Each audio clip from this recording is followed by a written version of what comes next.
The three things that we talked about with the guys going into the game were a culture built on effort, so I wanted to see them play really, really hard.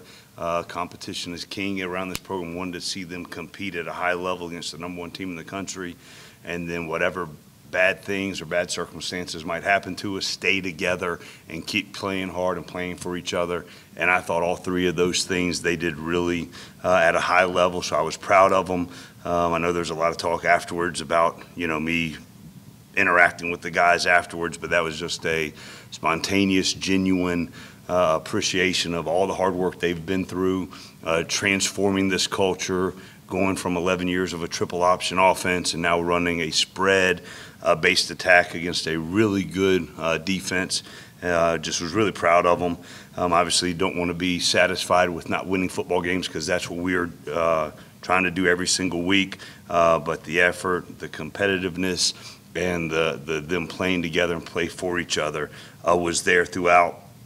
I had a lot of young guys play. Obviously, we only have 11 seniors on the roster, and I know that's small, but those guys have done a great job buying into the culture, making sure they're reinforcing the things that we believe in this program in the locker room and on the practice field every single day. 22 freshmen played in the game. I think we had 60 snaps at wide receiver from true freshmen, and so it was good to see the young guys out there playing, out there competing, and doing those kind of things. Players of the week, so some of the things that we talk about and that we incentivize. Our developmental squad, players of the week, Jamal Camp at offensive line. He'll make the travel team this week. Jeremiah Smith, a safety, for defensive developmental player of the week, and then Wesley Walker on special teams player of the week. Just really proud of the way they developed. We do not use cards in this program, and apparently that's a unique thing, and it's just something that we've done for a long time. And so we think development matters in a program. And then some of the guys that stood out offensively, defensively, and special teams, Nathan Cottrell on special teams. He was the gunner on punt. He was our enforcer on the kickoff team, did a great job on Blancato's big pass down the seam to the left. Nathan had a huge block playing running back. They blitzed to a linebacker, and he comes across and makes a huge block to get that pass completed. Mikey Minahan at the offensive line position just battled the entire game. And then Trace Willing, I think, it was obvious, just, even the casual observer could tell that Trey played really well. But the thing that I want to impress upon everybody is how much special teams matters to us. He was the left tackle on kickoff return. Every single one, he was out there battling. Even though the guy was booming it out of the end zone, Trey was out there competing on kickoff return. He was one of our gunners on punt, and every single rep he is taking that role just as serious as being an elite corner against an elite offense. So proud of those guys and how they worked. Obviously got a really good opponent coming in on Saturday. We've played them the last 2 years. Have a lot of respect for them. A lot of offensive talent coming back. I think they have 9 starters coming back. A lot of speed, quarterback with a big, strong, powerful arm. They do a lot of good things offensively, schematically. So we understand we've got our work cut out for us. And then defensively, they're very multiple, but still very sound. And again, I think the same thing on both sides of the ball with the team is they've got really good team speed, and they play really hard. And I kind of go ahead and do the sad news. So a little sad news within the organization. Dr. Aaron King, our team dentist, passed. So obviously we're heartbroken internally. So I just shared the news with the team, and I think we're going to release something here. Me saying it, and then we'll release something as well. Lifelong Georgia Tech fan, 55 years with the Athletic Association, official capacity, but he's made the mouthpieces here for the last 55, 60 years. He's made the mouthpieces. The first mouthpiece he made was for Coach Bill Curry. It's pretty cool. And then the last one he made, and he had, I don't know if anybody noticed these, but Dr. King had the molds and had these things made for our guys. for the game and for the season. So just he means a lot to this program. It means a lot to this Georgia Tech Athletics Association family, and so obviously our hearts go out to him. He'll be greatly missed and revered around here. He was inducted into the Hall of Fame in 2004, so obviously with heavy hearts, wanted to let you guys know because he means so much to us internally. So, questions? Please raise your hand, got a microphone. Yes, ma'am. Okay. Coach, can you just talk a little bit about, you went with kind of a run-heavy game plan against Clemson. And We did. We talked about offensive balance and those kinds of things. Sure. I guess kind of some curious, was that a specific plan for Clemson, or is that kind of what to expect going forward? No, so I mean, just every single day we're trying to make sure we're installing the things that we do. But, Coach T's done a great job with the offensive line, and they're working really, really hard. And every single day, the multitude of protections that we have, the multitude of cumulative reps at pass protection fundamentals. So we're going to play to our strengths as we continue to develop. So it was, this is what we do well. These are the things that we need to do to compete at a very high level. Took some shots later in the game downfield, and so that's part of our nature of what we do. But just going into it, that's what we felt was the best thing to do, to move the ball and, to do some good things. So. Last year, USF kind of surprised Georgia Tech. Going over the tape, what are some things that you kind of learned from that game, took away from it to prepare for Saturday? So obviously, team speed, and they started off the season last year. I think they started off 7-0. Right, they were rolling. It's a good team. They've got really good players, so it's no surprise that they're competitive in all the games. But I think the two keys from that game were the two big kickoff returns, and we've made a huge emphasis on special teams ever since we've gotten here. The kickoff coverage unit, I thought we've made two really nice plays last Thursday night on kickoff. Caleb Oliver made two huge tackles inside the 25 on kickoff coverage, so that is a emphasis for us going forward, and their team speed and remembering what happened to us last year obviously increases and heightens the focus whenever we do the kickoff coverage units and really any special teams period for this team, because they have so many good athletes and team speed. South Florida struggled a little bit on offense in the opening game. Kerwin Bell running the offense now. Sure. What changes do you see there? And I imagine you expect them to play a lot better this week. Sure. I mean, if you look, so it's kind of like playing a new offense. So a lot of our studies have been off the Valdosta State tape. One of the top offenses in the country, Division II. I think they played in the national championship game. So really good offensive play caller, really good scheme. I think Johnny Ford will be playing again this week. He's a dynamic player, dynamic athlete. So, not really sure after game one how they're going to use him within the game plan at running back or as receiver or jet sweep. So a great deal of respect for him and the things that he can do with the football. But it's a dynamic offense, and they do a lot of things, and just incorporating systems in every week. I'm sure they're going to keep getting better and better and adding to the things that they can do, just like every offense in the country will. I wanted to ask, after last week's split decision for you guys on the eligibility issues with transfer portal, what kind of reaction are you left with? Do you feel like you have a grasp on where future decisions might go, and what do you see for the future of this? I don't know. To be honest with you, I apologize for not being in that space in game week, getting ready.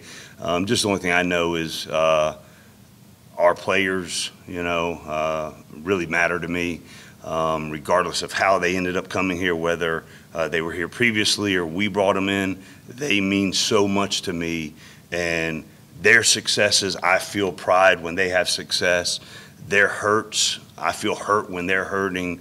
Their disappointments, I feel their disappointment. So it's young men who have hopes and dreams and aspirations, their sons, their grandsons, their nephews. Some of them are fathers that have hopes and dreams and aspirations. And anytime those things and their opportunities are denied, and I feel their pain, you know, I think there's a natural reaction because you love your guys so much. So I don't know if that answers the question, but just I just wanted whatever's the right decision for regardless of where the young men are across the country that are in a tough situation like that is just the right thing be done and the fair thing be done, whatever that is. And, you know, maybe even a little more transparency in how things are done. I don't know, but I'm sure it's a tough job to do. But these are my guys that I love and I care for, and you know I want what's the best for them in every situation within their lives. The true freshmen who played Thursday, have they shown you enough, or do you expect them to play past the 4-game limit this year? So we chart it, but we don't have that kind of thought process. Every single week is a new week for us.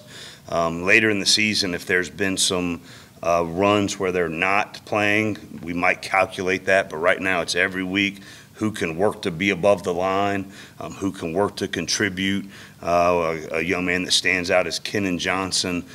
He got reps during the game and did so well, even on some special teams plays. You might see him playing even more on special teams, even more on defense, elevating his status.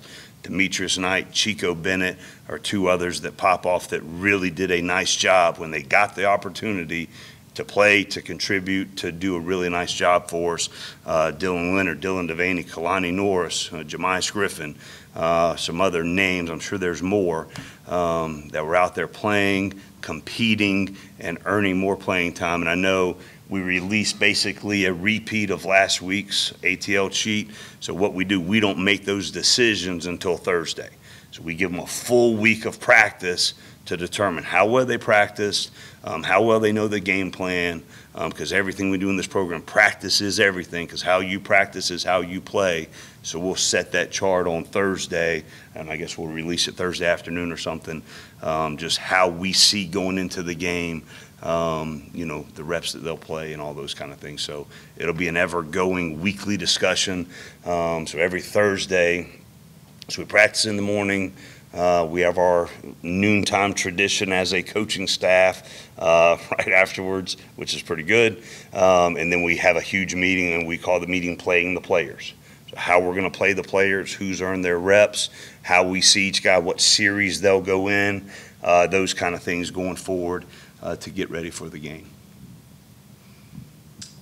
I know you don't like talking about injuries. I was curious about Lucas, and was he fully healthy for the game? And then also, will we see more of James on Saturday after his performance? So, yeah, I mean, I thought he did good. I thought Tobias ran the ball really well.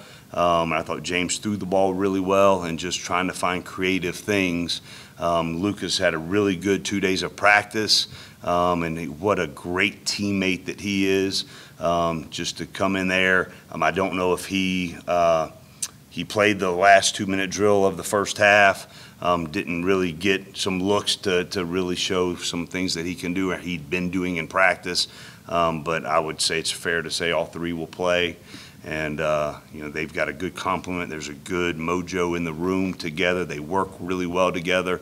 They're highly competitive, which I love about all three of them, but they're still team-oriented guys, and I want what's best for the team, and they understand the multiplicity of the attack that we can have with all three of them is a differentiating factor moving forward. Yes, Tori?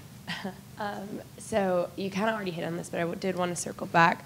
A lot of guys over the past few months, even into last year, said the USF game last year was one they desperately wanted back because there wasn't that level of cleanliness that they wanted in the game, whether it was on special teams, offense, defense.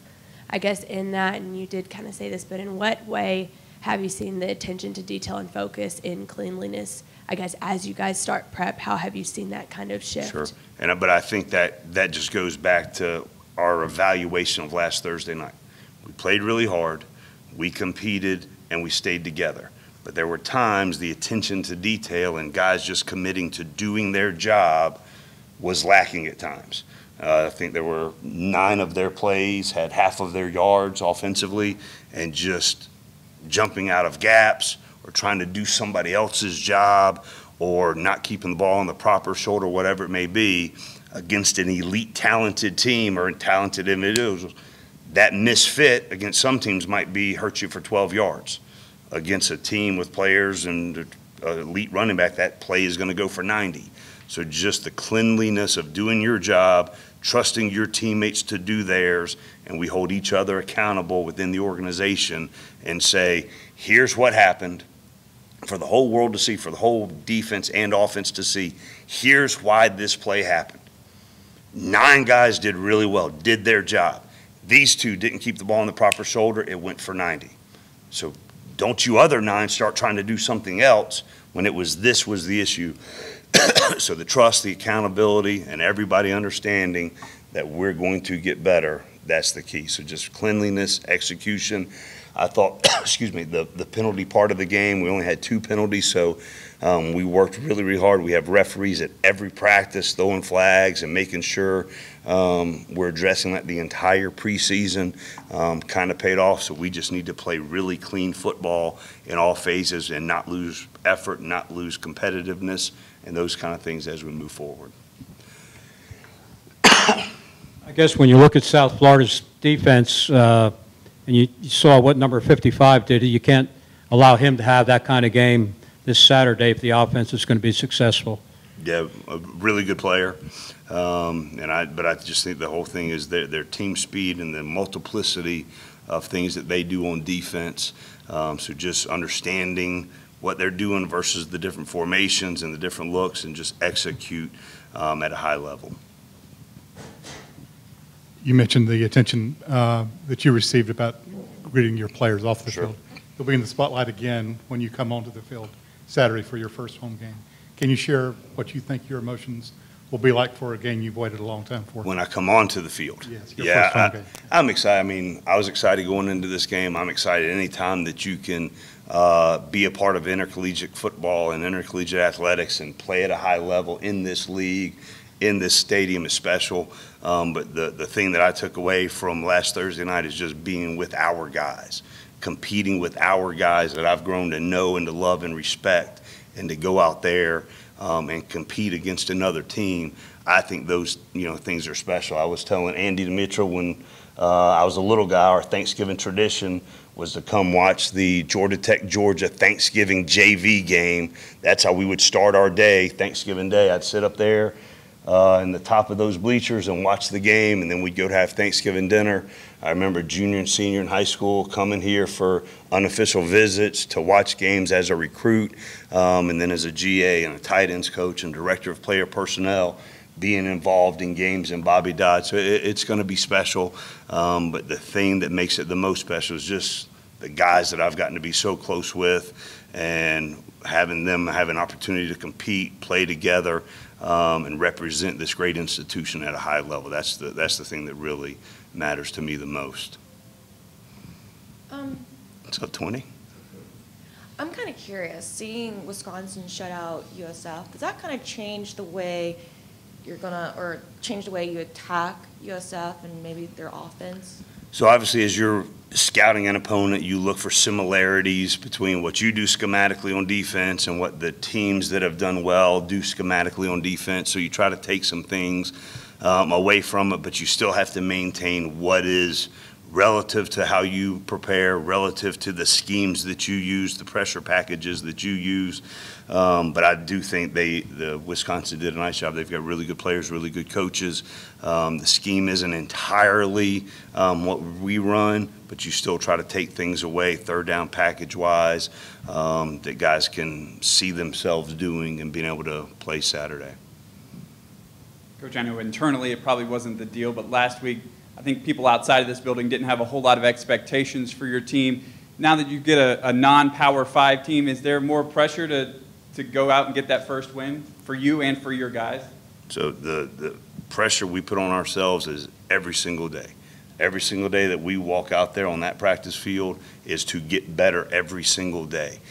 So there's an internal drive that we have to build this culture, to every single day battle and compete to get better every single day. And that doesn't change regardless of who you're playing, regardless of what the scoreboard is, regardless of the situation we are going to play. The expectation is to play our very best and learn from any mistakes we might have, any setbacks we might have, and compete and play with unbelievable effort, unbelievable energy all the time. And that's every single day. That is our focus. We understand we've got a really good opponent coming to town. We understand that. But every single day it's about us. Here's what we do offensively. Here's what we do defensively. Here's what we do special teams. Here's how we practice within our culture. Here's how we prepare. Here's how we watch tape. Here's our process that we go through on a weekly basis to prepare ourselves to play at a high level. So the outside circumstances, the outside, whatever it is, we're completely focused on the internal. How can we get better every single day? And that's what we do. Couple more follow-ups. Just Sure. Do your guys, do you feel like they're all bought in, or does a win help that happen? Would you worry about losing 2 games in a row to start the thing, them not buying into that culture, or do you think they're already there? So I think that's a question for our guys, and I'm fine with you asking any of our players. These players have been nothing short of amazing. The things that they've done to change the mindset in this program, to attack everything that we throw at them, to play at a high level, to learn a brand new scheme offensively and defensively, how we do things, our process every single day, blocking out the outside noise and just worrying about ourselves every day. They do an unbelievable job at it. The attitude, the demeanor, the work ethic, all of those things have been absolutely amazing. Curious, just looking at everything that you did on Thursday, you mentioned the effort, but also the attention to detail. How well do you feel like you guys played as a whole, would you say? So there's a lot of things to clean up, Right. Schematically, execution-wise, making sure we're trusting our gaps, trusting our communication along both sides of the ball and the lines, those kind of things. So there's always going to be room for improvement. And it is just every day is such a battle and a process to just make sure we're refining our fundamentals, our technique. Everything that we do, for the most part, has been brand new to them. And just hats off to the guys and the coaches for getting to the point that they've gotten to. And now it's every single day a challenge to continue to get better. Last one. It seemed, Trey obviously played very well. Caleb Oliver seemed to play well. Jalen Askew was a guy who missed all of spring, and I thought from what I saw, he played really well. He really did, yep. I'm kind of curious your thoughts, getting to see him finally play in a game. Yeah, I was really proud of Ajani. So Ajani and Caleb both have a huge special teams role as well. And I thought they were able to sub each other out. And the more we can have, we had 28 guys play significant snaps on defense on Thursday night. That's a lot. And they handled it the right way. We had a sub pattern going, and the guys kept communicating and playing at a high level. In this day and age of modern football that we're in, and modern offenses and modern defenses that we're going up against and we're playing, the multitude of things and the guys that you can roll in and still not miss a beat regardless of who's playing and who's in there together is really special. And I think at that position, at the nickel position, they could both play safety, they can both play nickel, they play a lot of things on special teams for us. But I was really proud of Ajani and Caleb. And we wear catapult systems that track their effort, track their player load, and they both were in the top 10 in the organization on just their overall output. Now, a lot of that's the nature of the position that they play, because the nickel position every day is at the top of player load and distance, but they were both competing and playing at a high level. So I was excited about that for Ajani. So he showed it in real life, and the whole team saw it. So whenever he's in, there's just confidence throughout for the entire organization.